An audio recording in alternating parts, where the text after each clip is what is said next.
नमस्कार। भोजपुरी समाचार में राउर स्वागत बा। हम बानी प्रतिभा।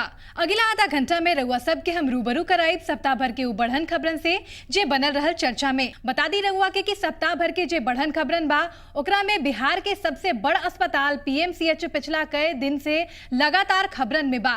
वजह 3 दिन पहले बच्चा वार्ड के इमरजेंसी विभाग में एगो मासूम के मौत हो गई रहे, जेकर बाद उस समय ड्यूटी पर तैनात रिश्वतखोर कर्मचारी सुभाष प्रसाद के पुलिस गिरफ्तार कर लिहलस। मामला के जांच खातिर अस्पताल प्रबंधन एगो जांच टीम बनवले बा। स्वास्थ्य विभाग के उ टीम जांच शुरू कर देले बा और बच्चा वार्ड में घटना के 3 दिन तैनात डॉक्टरन, नर्स और कर्मचारियन से पूछताछ भी कर रहल बा। अस्पताल के उपाधीक्षक के कहनाम बा कि यह मामला में जे भी कर्मचारी दोषी पायल जाई हैं उनकरा कड़ा से कड़ा सजा दिहल जाए। अगला खबर के रुख कल जाओ। सोशल नेटवर्किंग साइट जनता से जुड़े के एगो आसान साधन बा। नेता लोगन भी एह ताकत के समझे लागल बाड़न। झारखंड में तो बीजेपी के नेता खाली लोगन से संपर्क बनावे खातिर सोशल नेटवर्किंग साइट के इस्तेमाल नइखन करत, बाकी एकर माध्यम से उस सीएम पद के दावा भी पेश कर रहल बाड़न। भले ही बीजेपी के राष्ट्रीय अध्यक्ष अमित शाह झारखंड विधानसभा के चुनाव पीएम नरेंद्र मोदी के नाम पर लड़े के ऐलान कैले बाड़न, लेकिन ओकरा बावजूद सूबा के नेता लोग अपन पक्ष में माहौल बनावे के शुरुआत कर दिले बा। नेता सोशल साइट के माध्यम से अपन संपर्क बढ़ावे में जुट गिल बाड़न। पूर्व मुख्यमंत्री अर्जुन मुंडा के तकनीक प्रेम जाहिर बा, लिहाजा हुई मोर्चा पर सबसे आगे दिख रहा बाड़न। फेसबुक पर पूर्व मुख्यमंत्री अर्जुन मुंडा के नाम पर कम से कम 10 गो अकाउंट और ग्रुप बाटे। एक बहुत बड़ा जनता का सहजता के साथ पहुंच का एक बहुत अच्छा माध्यम है, लेकिन आज भी झारखंड में अर्बन एरियाज़ में है, रूरल एरियाज़ में उतना न ब्रॉडबैंड कनेक्शन 10 साल में यूपीए की सरकार ने पहुंचाई, ना ये चीज़ें अच्छी तरह से चल रही। तो ये एक अच्छा चीज़ तो है, पर आगे इसका लाभ मिलेगा। ओजे ई मामला पर बीजेपी राष्ट्रीय उपाध्यक्ष रघुवर दास भी अर्जुन मुंडा से पीछे नहीं खन। उनकर नाम पर तकरीबन आधा दर्जन से ज्यादा अकाउंट बा। बीजेपी के बोर्ड नेता यशवंत सिन्हा के नाम पर करीब दर्जन भर अकाउंट बाटे। ओजे ई होड़ में एंट्री मरले बाड़न रांची के बीजेपी विधायक सीपी सिंह, जिनकरा नाम पर करीब आधा दर्जन फेसबुक अकाउंट और पेज बा।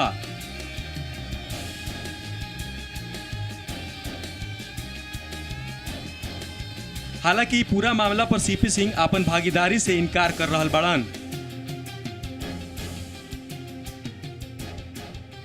मुझे अभी तक मैं कहा जाए तो मैं किसी का फेसबुक अकाउंट नहीं खोल सकता हूँ, मुझे नहीं आता है। मैं अभी सिर्फ फोन आता है, सुनता हूँ। अभी यदि मुझे कोई कह दे जरा मैसेज कर दीजिए तो मुझे दूसरे का सहारा लेना पड़ता है। फेसबुक खोलने की बात अलग है। यदि सीपी सिंह के नाम से कोई चला रहा है तो ये उसकी शौक है, उसकी इच्छा है। बीजेपी के अलावे दूसर पार्टियन के नेता लोगन के भी ई होड़ में पीछे नहीं खन। सूबा के पूर्व मुख्यमंत्री और जेवीएम के सुप्रीमो बाबूलाल मरांडी भी एक बार फिर से सोशल साइट के माध्यम से कैंपेन चला रहा बाड़न। मुझे लगता है अगर कोई अपने को भी जनता के बीच प्रपोज कर रहा है कि भाई हमें अवसर दीजिए, मौका दीजिए, तो हम जनता के लिए काम करेंगे, तो मुझे लगता है इसमें कहीं से कोई बुराई नहीं है। बाकी हाल ही के दिनन में सोशल साइट पर जौना तरह से नेता लोगन खातिर आक्रामक प्रचार भइल बा, ओकरा से ई बात से इनकार नहीं कल जा सकत कि सब कुछ योजनाबद्ध तरीका से कल जा रहा बा। सन्नी शारद, जी मीडिया, रांची।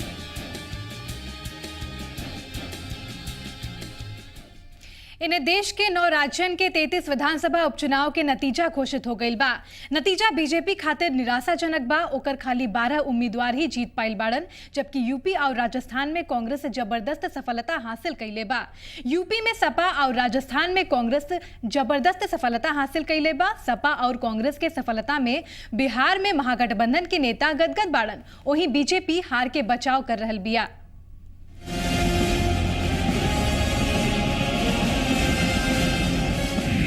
का फेल हो गई बीजेपी के मोदी मादा, का पीएम मोदी के असर हो गई बेअसर, का नतीजन में बिहार और झारखंड के दिख रहा बा अक्स। 9 राज्यन के उपचुनाव, विधानसभा के 33 सीट और लोकसभा के 3 सीट बीजेपी के कम से कम 86 जीत ना नसीब है। विधानसभा के 33 सीटन में से 12 के नुकसान हो गई बा। उत्तर प्रदेश में लोकसभा से पैदा भइल बीजेपी के उम्मीद पस्त हो गई बा और राजस्थान में वसुंधरा राजे भी पार्टी के जीत न दिला पैली। जनता ने सोच समझ करके पूरी समझदारी से ऐसी ताकतें जो समाज को बांटना चाहती हैं उनको पीछे कर दिया है। लेकिन हम आभार प्रकटेंगे जनता का कि जनता ने ऐसे वक्त पे समाजवादियों की मदद की। असल में उपचुनाव के नतीजा के असर के दायरा बिहार और झारखंड में भी देखल जा सकता। झारखंड में जल्दी चुनाव होखे वाला बा। बीजेपी के राष्ट्रीय अध्यक्ष अमित शाह भी पार्टी के हौसला अफजाई करे के कोशिश कर रहल बाड़न। बाकी बिहार के बोर्ड नेता ई गुजारिश करत नजर आवतड़न कि जवन नतीजा आइल बा ओकरा के नरेंद्र मोदी से जोड़ के ना देखे के चाहिए। लोकसभा चुनाव से इन रिजल्ट्स का कोई संबंध नहीं है और आगे आने वाले चुनाव से भी इसका कोई संबंध नहीं है। ये सब चुनाव आइसोलेटेड घटनाएं होती हैं। अलग अलग विधानसभाओं का सामाजिक समीकरण परिस्थितियां ये अलग होता है। ये कोई सरकार को बनाने बिगाड़ने का चुनाव नहीं होता है, इसलिए इसमें बहुत सारे फैक्टर्स काम करते हैं। ये जो रिजल्ट आए हैं ये निश्चित रूप से स्थानीय लोगों ने चयन में प्रक्रिया में कुछ भूलें की होंगी, लेकिन मोदी जी की लोकप्रियता दिनों दिन बढ़ रही है। मोदी की सरकार की लोकप्रियता भी बढ़ रही है।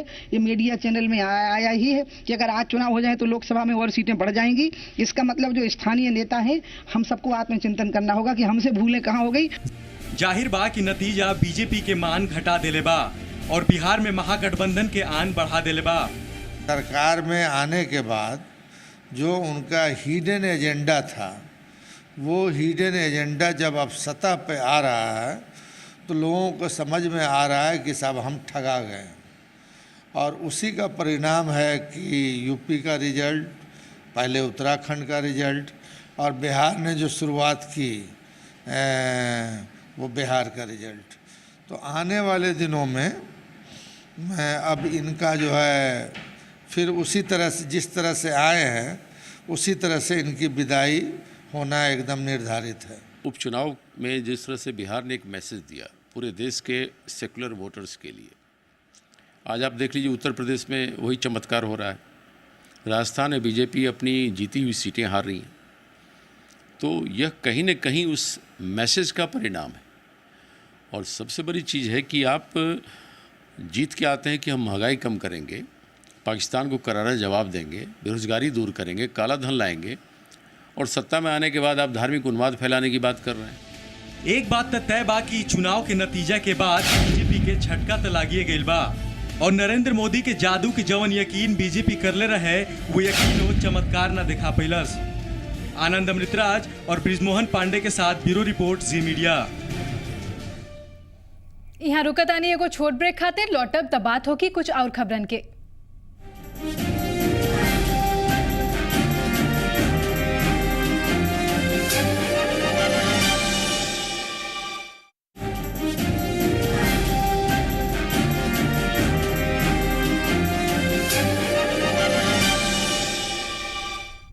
ब्रेक के बाद राउर स्वागत बा। इन्हें मधेपुरा से आरजेडी सांसद पप्पू यादव डॉक्टरन और जांच घरन के खिलाफ मुहिम छेड़ के एगो नया बहस के शुरुआत कर देले बाड़न।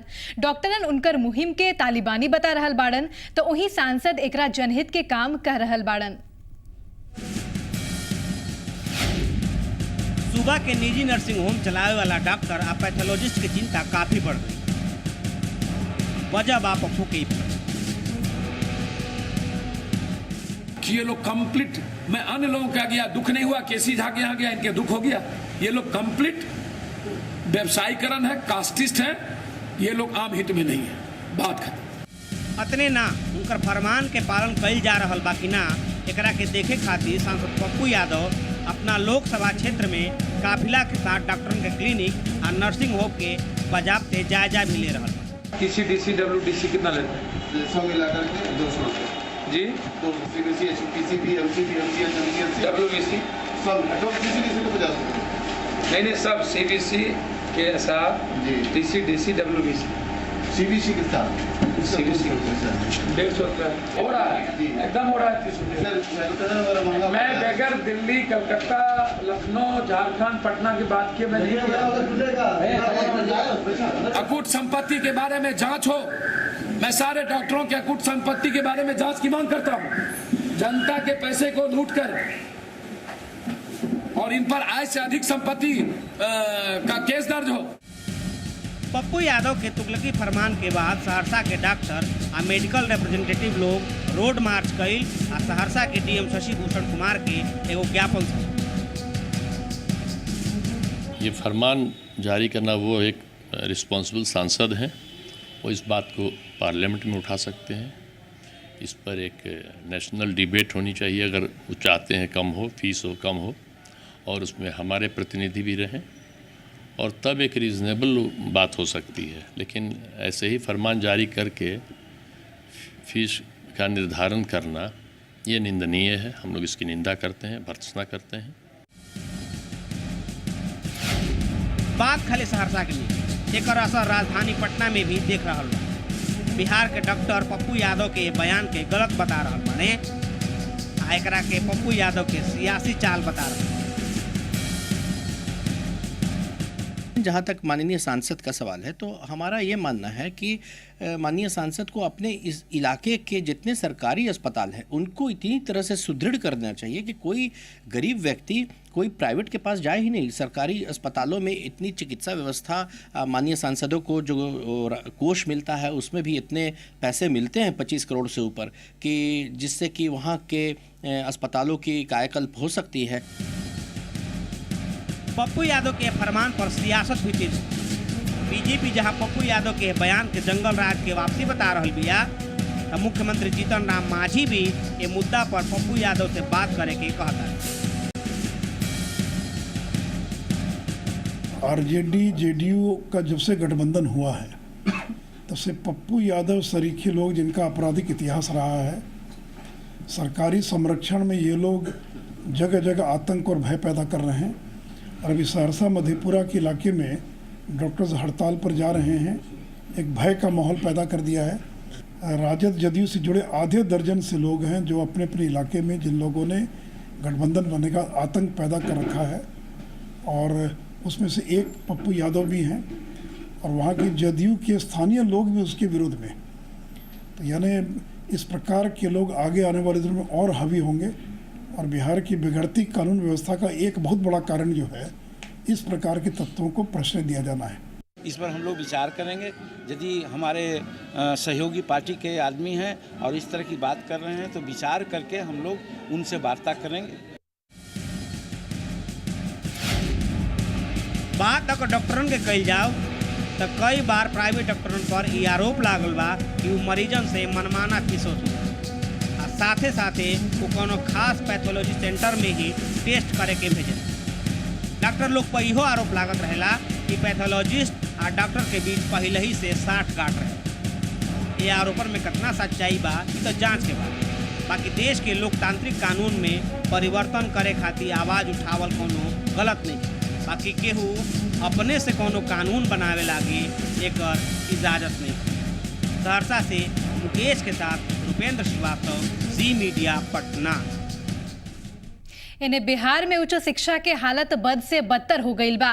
सूबा के 100 छात्र में से खाली 7 गो छात्र कॉलेज पहुंच पावेलन। एकर बादो कॉलेजन में छात्रन के अनुपात में शिक्षकन के संख्या बहुते कम बा। ये आंकड़ा बिहार के शिक्षा व्यवस्था के स्याह सच्चाई बयां कर रहल बा। बिहार में उच्च शिक्षा के हालत बद से बदतर। राज्य के 38 जिला में से 25 जिला ऐसन बा जहां बहुते कम लड़का पढ़े आवे। यूजीसी के एगो सर्वे में पावल गई कि 25 जिला में ग्रॉस इनरोलमेंट रेशियो आ कॉलेज पॉपुलेशन इंडेक्स के हालत बहुत खराब है। पूरा राज्य में खाली 7% छात्र ही कॉलेज के मुंह देख पावे। जीआर बढ़ाने के लिए अधिक छात्रों को आना पड़ेगा, कॉलेज में उनको आकर्षित करना पड़ेगा। उसके लिए अधिक कॉलेजेस की ज़रूरत है, अधिक यूनिवर्सिटी की ज़रूरत है, अधिक सुविधा देने की ज़रूरत है। स्थिति आज की यह है कि हमारे बिहार के छात्र सभी छात्र भी यहाँ नहीं पढ़ते। यूजीसी के सर्वे में कई गो चौंकावे वाला बात सामने आई। शिवहर आ सुपौल में 18 से 23 साल के 1% से भी कम छात्र कॉलेज आवेले। लखीसराय में 1.2% छात्र, किशनगंज में 2.4% छात्र, अररिया में 3.4% छात्र ही कॉलेज के मुंह देख पाए। जानकार ये हालत खातिर छात्रन के प्रोफेशनल कोर्स खातिर घटत रुझान आ अच्छा शिक्षक के पलायन के बड़ वजह मानेले। हम जितना दावा कर लें, बिहार में शिक्षा प्राथमिक से लेकर विश्वविद्यालय स्तर तक पूरी तरह ध्वस्त है और इसकी सारी जिम्मेदारी सरकार की है। ए हालत के बाद वो बिहार सरकार लगातार दावा कर रहल बिया कि सूबा में शिक्षा के हालत बेहतर भइल। बाकी सच्चाई तो ई बा कि पिछला 25 सालन से बिहार के 9 विश्वविद्यालय के 250 कॉलेज में खाली 8,108 शिक्षक ही पढ़ा रहल बा। कहे के मतलब ई बा कि एक कॉलेज में खाली 32 गो ऐसा शिक्षक बा। ऐसा हालत में ग्रॉस एनरोलमेंट रेशियो आ कॉलेज पॉपुलेशन इंडेक्स में बिहार के पिछड़ल तय बा। बेजम पांडे, जी मीडिया, पटना। यहाँ रुकतानी एगो और छोट ब्रेक खातिर जल्दी लौटब कुछ और खबरन के साथ।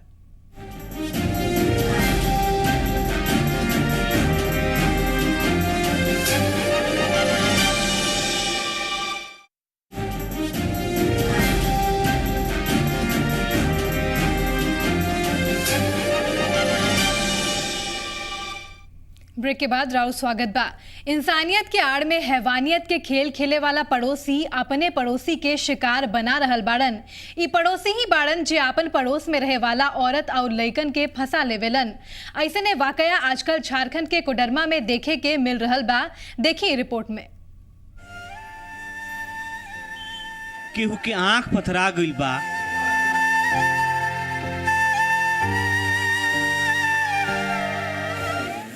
तो केहू के आंख से निकल रहा आंसू रुके के नाम नहीं लेत।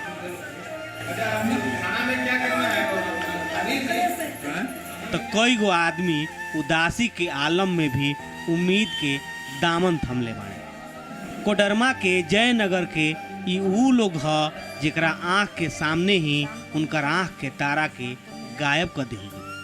अजयनाथ गए थे ना, बोला आप लोग के बच्चा हम नहीं ले जाए, हम ले जाए हैं नवल शाही से बच्चा। अरे अबरी बार में लेके 7 ठो हमारे गांव से बच्चा गए हैं। लोगन के मुताबिक पिछला 8 महीना में 7 गो लइका एक एक करके गायब हो चल गए। आरोप जयनगर के डंडा डीह के ही रहे वाला निरंजन साहब होगा।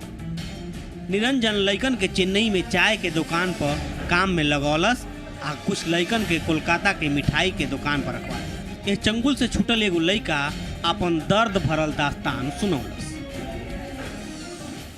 चाय पिला कर चाय में कुछ डाल दिया था, इसी का दिमाग हम लोग को काम नहीं किया। फिर दूसरा गाड़ी टेम्पो गाड़ी पर लेगा, फिर टेम्पो गाड़ी से बदल कर जीप पर बैठाया, जीप पर सब पर्दा गिरा दिया। पर्दा झाँप कर लेगा जदवाड़ी से फिर आसनसोल में लेगा। हम आसनसोल में चने की गाड़ी पर बैठे। निरंजन साहब के खिलाफ लोगन में आक्रोश है। बाकी जिला परिषद उपाध्यक्ष के आरोप बा कि स्थानीय पुलिस निरंजन साहब के बचावे में लागल। पुलिस प्रशासन के साथ हमें कुछ ना कुछ संलिप्तता लगती है, जो कि वो संरक्षण दे रहे हैं ऐसे गिरोह को। और हमें लगता है कोडरमा जिला में आज आपको सुनने को मिल रहा होगा कि कई बच्चों को बाहर ले जाया गया, यहाँ से गायब हो गए, जिनकी सुराग अभी तक नहीं पता चली है। तो ऐसी स्थिति में मुझे लगता है कि प्रशासन को सक्रिय होकर के इस पे कदम उठाना चाहिए। हालांकि पुलिस इस मामला के गंभीरता से लेवे के दावा कर रही है। इलाका के डीएसपी एकरा के मानव तस्करी से जोड़ के देखता है। मिठाई के दुकान में काम करता था। उन लोग बताया एक लड़का भी कलकत्ते में है, पता चला कि वो अपने संबंधी के हैं। 2 लड़का भी नहीं मिला है। तो उसके लिए क्या कार्रवाई की जा रही है? उसके लिए हम लोग कार्रवाई कर रहे हैं। हम लोग टीम का गठन कर दिए हैं। जल्द से जल्द टीम जाएगा चेन्नई। इस बात से केहू के इनकार नहीं है कि झारखंड के ग्रामीण इलाका मानव तस्करन के चंगुल में फंस के कराह रहल बा। बाकी सवाल भविष्य के बा, जवन केहू के नापाक साजिश के लगातार शिकार हो रहल बा। ब्यूरो रिपोर्ट, जी मीडिया।